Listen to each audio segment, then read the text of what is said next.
Welcome to my another blog আৰু আজি এটা নতুন ভিডিঅ'লৈ আপোনালোকক স্বাগতম জনাইছোঁ।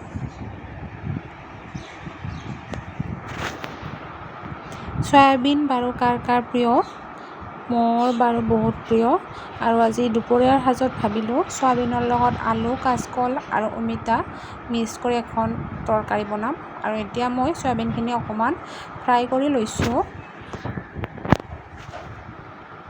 আৰু ইয়াতে মই পুৰণ দুটামান শুকান জ্বালা আৰু পিঁয়াজ এড কৰি কেনে অকণমান লৰাই আছোঁ।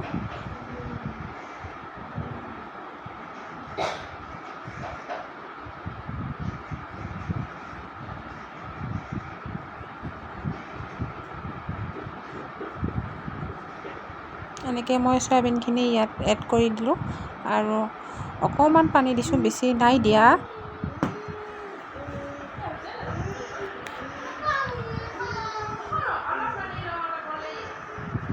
আৰু এতিয়া মই নাগা ধনিয়া ব্যৱহাৰ কৰিছোঁ। চাওকচোন ইমান ধুনীয়াকৈ সিজি গৈছে। আপোনালোকে বাৰু এনেকৈ খাই ভাল পায়নে? এয়া মোৰ মিক্স তৰকাৰী ready.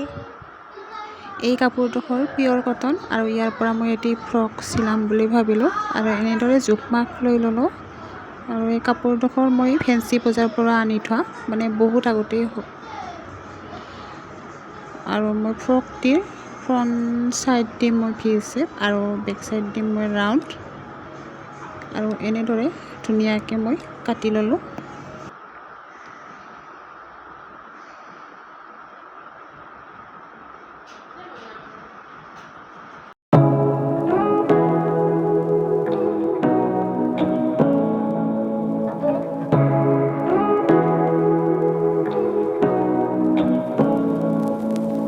Say what you wanna say to